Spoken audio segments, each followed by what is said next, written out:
Si hay una investigación de esta magnitud, si hay cuentas offshore en Panamá, el presidente tiene que dejar claro por qué está esa situación. Nosotros estamos planteando o una cadena nacional o una conferencia de prensa, pero tiene que con detalle explicar por qué aparece en esta investigación. No hay medio posible acá, tiene que ser muy clara la explicación del presidente. Las que dio hasta ahora no conforman. La que dio hasta ahora no, y además esto requiere un ida y vuelta con periodistas, un intercambio de opiniones. Le pregunto tanto a Cristian como a Rodolfo, ¿hay alguna explicación que sea suficiente? No creo, y además hay una trayectoria del clan Macri, ¿no? Recordemos, se beneficiaron de la estatización de la deuda, 200 millones de dólares, junto con muchos otros empresarios al final de la dictadura militar. Macri tuvo causa por evasión de impuestos y contrabando cuando estaba al frente de Sebel, la cerró la corte menemista, pago de favores muy probablemente, y además su padre figura en numerosas compañías simplemente tomando este estudio, porque este es uno de los tantos estudios que operan en Panamá. Digamos, esto es un poquito que se sabe. No aparecen casi empresas norteamericanas, ni grandes personalidades, ni alemanas, muy poquitas europeas, o sea, se ve que esto apareció por algo, pero es un estudio, un solo estudio de tantos que hay, y Macri aparece. O sea, ¿qué lo puso? El padre sin decirle, de casualidad, aceptó estar como director en una empresa offshore que se hacen para evadir impuestos, como ustedes vienen comentando y como se sabe. No hay, ¿qué puede decir? Y además, supongamos que Franco Macri lo puso en la declaración jurada. ¿Cómo fugó esos capitales? O sea, ahí se calcula que hay alrededor de 400.000 millones de dólares de argentinos fugados en el exterior. 100.000 se fueron en la última década nada más. Bueno, en esta no sabemos si tuvo actividad, no sabemos si recibió fondos. Hay casos ilegales probados, como fue lo del HSBC. Bueno, ¿a quién mandó a la UIF Macri? ¿A quién puso? A la que era abogada del HSBC en el lavado de dinero. 2.300 cuentas en los Panama Papers aparecen falsas del HSBC, mediante el cual se facilita fuga ilegal de capitales. Entonces acá hay un entramado que es muy difícil que pueda quedar afuera, más allá que diga yo la tenía que poner en la declaración jurada, no. Todo eso acá estuvo en cuentas offshore, en una compañía que se hizo. ¿Para vos tenía que declararla? Pero desde ya tendría que haberla declarado, si no, yo creo que no debería haber estado ahí, que eso lo inhibía siendo jefe de gobierno de la ciudad, porque un año coincide ya plenamente, ¿no? Sí, totalmente. Bueno, pero como diputado también la tiene que declarar. Bueno, entonces, estando ahí, y después él con su padre tiene una sociedad empresaria. Ustedes mismos decían que en una de las últimas declaraciones juradas figura con el 20% de SOCMA.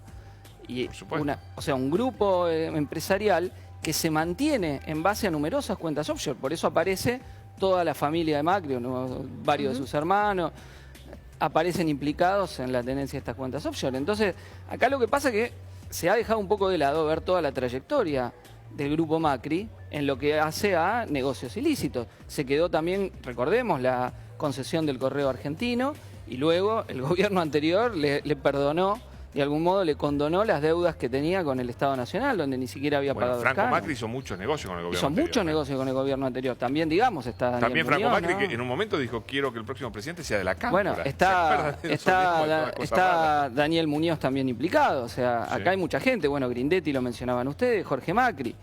O sea, una práctica que los grandes empresarios consideran que es habitual, pero que está ligada a fuga ilegal de capitales y evasión de impuestos. ¿Qué opina usted? Yo también creo que no hay explicación que alcance, sencillamente porque las offshore están creadas para delinquir. O sea, no hay vuelta. Las offshore se usan para ocultar bienes, para ocultar patrimonio, para lavar dinero. No hay ninguna actividad operatoria de una sociedad offshore que merezca ser alentada. Por eso Argentina la prohibió, o mejor dicho, la Inspección General de Justicia la prohibió en el 2003. Es decir, antes... ¿Qué es lo que prohibió? Prohibió la inscripción de una sociedad offshore en Argentina como sociedad extranjera. Durante los 90, desde hace más tiempo, pero fundamentalmente en los 90, la SOF fue un festival de offshore, que fueron los vehículos con los que se produjo el saqueo del país, digamos, en esa época. Todas las famosas inversiones que vinieron, que no eran otra cosa que inversiones especulativas, se canalizaban a través de sociedades offshore. Ahora, supongamos que acá no se demuestra que haya, como pareciera, no se ve claramente un delito, sino Algo que, como usted bien dice, yo coincido, es irregular, poco ético y poco transparente. ¿Qué se hace con un presidente? ¿Cómo recibe alguna sanción? A ver. ¿Se hace algo? ¿No se puede hacer nada? No, en principio yo no creo que no haya nada que no se pueda demostrar un delito. Porque esto es ¿Cuál sería el solamente... delito? No, porque por ahí, como dice o intenta explicar Macri, por ahí esa sociedad en particular no tuvo actividad. La compraron, porque tampoco es cómo funciona el offshore, es...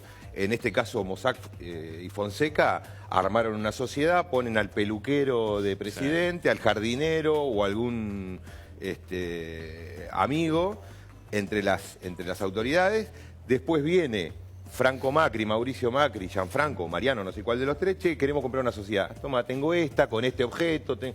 Así funciona, en Uruguay funciona lo mismo. Entonces, esto solamente, me parece, es la punta del ovillo. No nos tenemos que quedar con... Mossack y Fonseca nada más, sino que tenemos que buscar, para eso me parece que la justicia tiene que cumplir un papel clave, tenemos que buscar en todos los estudios de Panamá, en los estudios jurídicos de Uruguay. No ¿Cuál sería creo la que hipótesis de trabajo? ¿Evasión fiscal? Lavado, en principio lavado. Después, si el lavado proviene de evasión, de corrupción o de algún otro delito, se verá, pero me parece que esa es la hipótesis.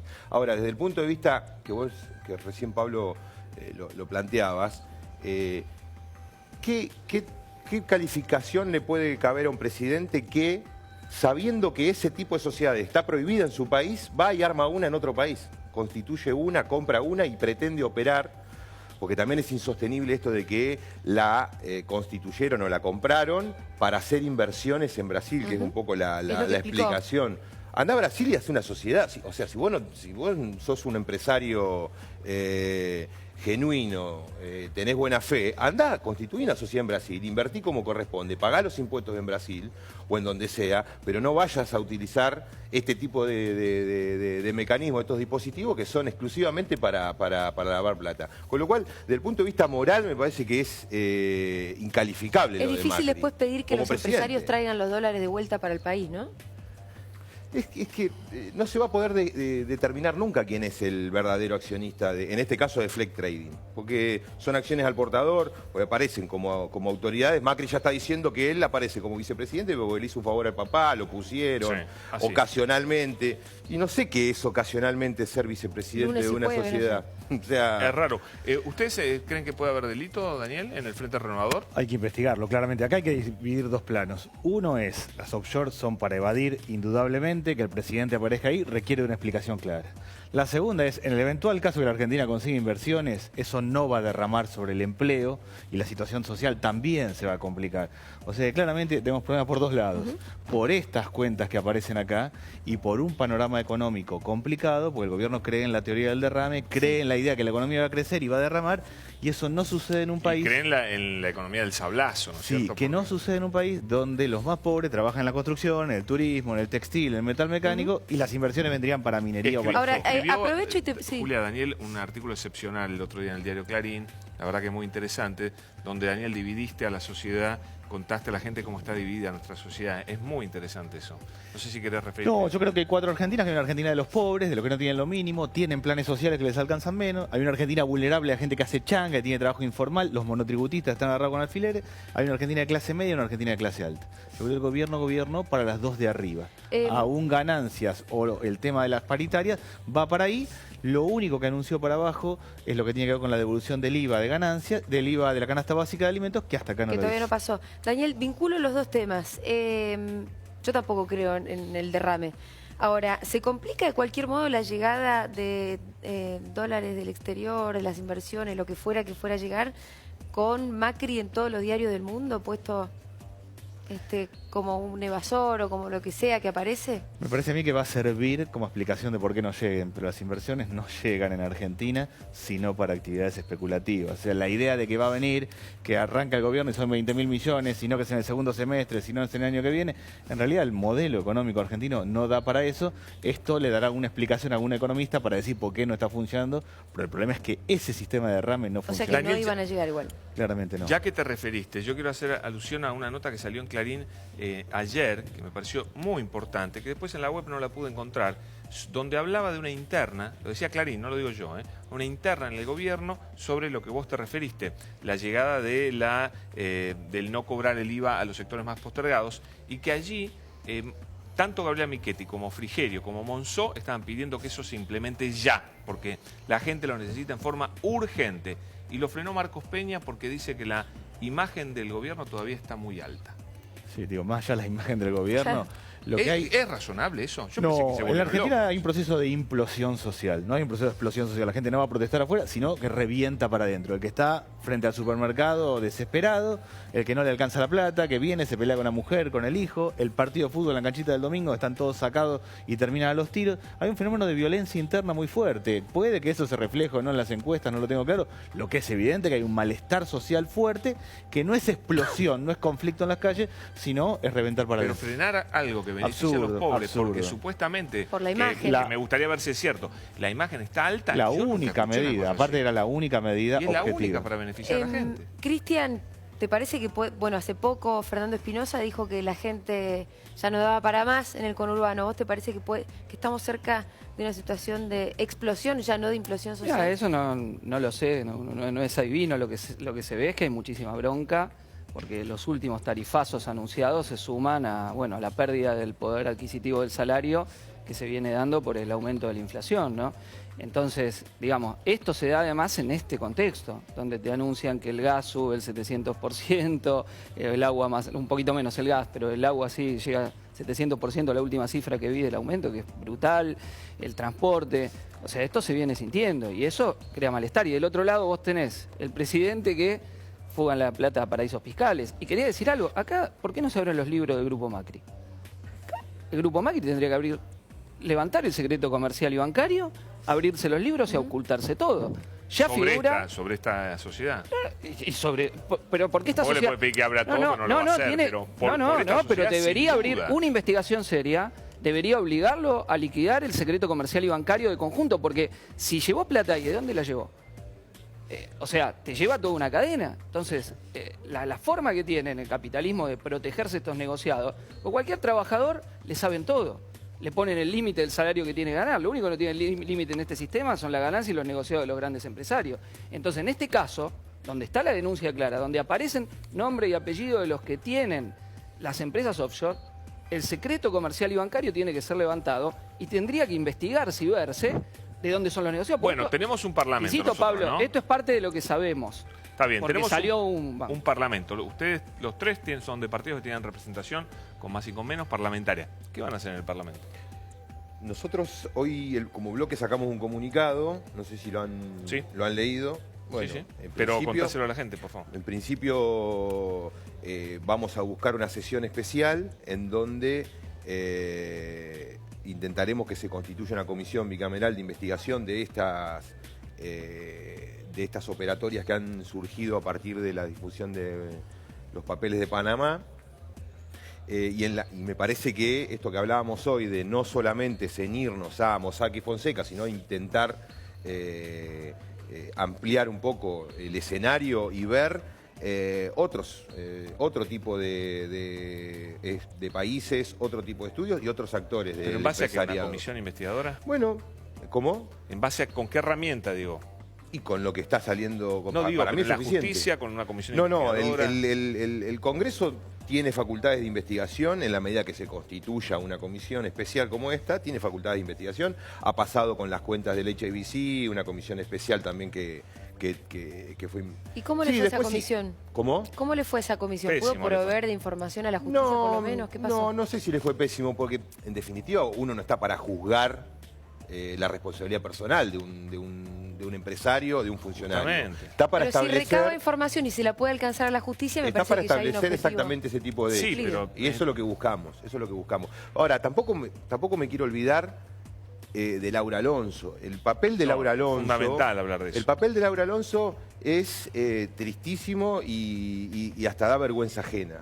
Laura Alonso... Ojo, ustedes tampoco fueron campeones mundiales de la transparencia, ¿no? Tengámoslo muy claro, ¿no? Está Tengámoslo bien, muy claro. Acepto la crítica, pero la verdad, nunca hicimos un papelón como el que está haciendo Alonso, digamos. O sea, que a los 5 minutos de haberse Hicieron difundido... varios, pero no sé si No, igual, pero... parecido al de Alonso no, y por lo menos en la Oficina Anticorrupción. Está bien, yo acepto las críticas. Ahora, hoy gobierna Macri, Por Laura supuesto. Alonso se viene posicionando como la paladín de la transparencia desde hace años, Sí, sí. y lo primero que hace a los 5 minutos de que sale la noticia... sale a defender a Macri diciendo, ojo, esto no es ilegal, es ¿Se la puede destituir impresentable. desde el Congreso? No, no es una funcionaria que esté sujeto a juicio político, porque no es ministra.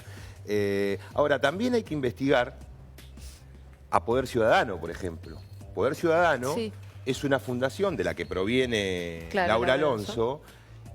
¿Y qué es Poder Ciudadano? Es el índice acusador de las de hechos de corrupción y demás. Poder Ciudadano hace años, creo que, por lo que tengo entendido, nunca presentó en la Inspección General de Justicia la declaración jurada sobre el cumplimiento de normas de lavado de dinero, de prevención de lavado de dinero. Lo mismo que la fundación de Néstor Grindetti, Crecer y Creer, o Está Creer bien. y Crecer, no me acuerdo. Lo de Laura Alonso es un papelón sin duda, ¿no? Creo que ahí coincidimos todos. Ahora vamos a profundizar, pero vamos a ir por unos minutos a Rusia, porque allí está muy complicado Vladimir Putin. A ver, vamos a ver de qué manera. Agustín Fontella es periodista argentino que trabaja en Rusia. A ver qué nos puede contar. Hola Agustín, gracias por atendernos. Sabemos que son como las 3 de la mañana, ¿eh? Muy amable. ¿Cómo estás? ¿Qué tal? ¿Cómo están? Buenas tardes. Un poco menos, 1 de la mañana. Ah, bueno. Bueno, contanos, ¿qué se dice ahí y cómo está mencionado o involucrado Vladimir Putin? Bueno, para ir por partes, Vladimir Putin está mencionado a partir de un íntimo amigo, se llama Sergei Roldugin, es un amigo que tiene Vladimir Putin desde 1977, y para que tengan idea del vínculo que tiene con el presidente ruso, es el padrino de la hija de Putin. Esta persona, Sergei Roldugin, que es un chelista, un violonchelista, un músico ruso radicado en San Petersburgo, aparece mencionado en los papeles de Panamá como directamente vinculado a 2 empresas y luego vinculado a otras personas muy cercanas a él que tienen empresas y que aparecen como empresas offshore en Panamá. A través de estas empresas circularon 2.000 millones de dólares por lo menos, muchos de los cuales salieron desde aquí, desde Rusia, pasaron por estas empresas offshore y en algunos casos, por ejemplo, se utilizaron para comprar acciones de empresas estatales rusas o se utilizaron para invertir en determinados negocios. Lo que a uno le hace pensar es si Vladimir Putin no usó a esta persona, este íntimo amigo y de confianza, como una especie de testaferro para lavar su dinero. Uno tiende o los medios en general tendieron a hacer esa conclusión a partir de la cercana relación entre Putin y Sergei Roldugin. Por ahora todo apunta a esta única persona y estará a ver si en los próximos días se puede probar de alguna forma que Putin está involucrado directamente en estos negocios. Agustín, ¿cómo reflejan los medios de comunicación de Rusia este escándalo? Bueno, de forma dispar, porque por ejemplo, así como en Argentina el diario La Nación es uno de los que forma parte de este consorcio internacional de periodistas de investigación, hay un diario ruso que se llama Novaya Gazeta, que es un diario opositor y que formó parte de esta investigación y que ya el domingo a la noche estaba dando cuenta de esta noticia con un súper informe. Hoy en la radio Eco Moscova, que sería Eco Moscú, había entrevistas, por ejemplo, a uno de los periodistas que estuvo a cargo de esta investigación y al director del diario Novaya Gazeta. Esto por un lado, si hablamos de los opositores, y hablamos, por supuesto, de los medios que tienen una línea más cercana con el gobierno, reproduciendo sobre todo la respuesta del Kremlin, que llegó a través de Dmitry Peskov, que es el vocero de Putin, indicando que lo que dice el Kremlin es que en realidad esto es toda una operación de prensa contra Putin para de alguna manera contrarrestar el éxito que está teniendo Rusia en Siria en la lucha contra el autodenominado Estado Islámico. Agustín, ¿qué llegó allá de Mauricio Macri? Se lo mencionó también como uno de los mandatarios tocados por el Panama Papers escándalo, por el escándalo de Panama Papers. La verdad que lo que más se escuchó en referencia a los Panama Papers, aparte de Vladimir Putin y su círculo íntimo, es el caso del padre de David Cameron, Ajá. También la monarquía española que está implicada, Leo Messi y bueno, y lo que sucede en las últimas horas que tiene que ver con el primer ministro de Islandia, que bueno, ya hay una manifestación en Islandia pidiendo que dimita por estar involucrado en esto. De Macri poco y nada por ahora. Bueno, muy bien. Agustín, recién decías algo que me quedó dando vueltas sobre la acusación que hace Putin de una suerte de operación en contra del éxito de Rusia. La verdad que hay que asumir que los implicados son extrañamente justo presidentes, si querés, sudacas, lo dejo en respeto, africanos y Rusia. No, Islandia. Después, Guarda que bueno, es un país Islandia, ¿no? bastante avanzado. Pero no hay ni un solo norteamericano poderoso, no hay tampoco algún alemán poderoso. ¿No te llama un poco la atención también eso? ¿No nos hace pensar que tal vez sí hay alguien detrás con intereses geopolíticos detrás de toda esta movida? Yo creo que por supuesto hay que permitirse esa lectura y escuchando a un colega nuestro, Santiago Donel, él decía que este tipo de filtraciones también tienen que hacernos pensar sobre dónde ponen la lupa y dónde ponen el foco los medios. Es decir, que hoy uno abriera la portada del diario El País de España y se encontrara con que el primer implicado es Vladimir Putin y no la monarquía española, es un claro hecho de que el país está poniendo el foco en un lugar donde le conviene, ¿no? Entonces, lo mismo, bueno, en el caso de Guardian también se apunta, si bien se apunta a Vladimir Putin y se apunta también al padre de David Cameron, digamos que yo en el caso de Guardian diría que están en una misma línea, pero sí, claro que hay que hacer una lectura sobre dónde se pone el foco y dónde lo pone cada medio, ¿no? Teniendo en cuenta sus intereses. Claro, también. De todas maneras, sí hay algunos casos porque está la monarquía española y está el padre David Cameron, y hacer toda una operación de prensa para golpear a Putin, pero también considerando a estas personas que son importantes, Claro. el primer ministro de Islandia, es como se cae un poco esa... Sí. La Igual tesis tampoco son tan conspirativa que le importantes. gusta a tanta gente. No, bueno, ahora Como después vos. quiero hablar con el Chipi de eso, que es A él especialista. también le gusta la tesis Pero conspirativa. por supuesto, todos estamos pensando lo mismo. No todos, algunos. Bueno, Agustín, muchísimas gracias por la comunicación. Seguramente vamos a seguir en contacto. De nada, muchas gracias a ustedes. Hasta luego. Ya en un minuto volvemos a la mesa.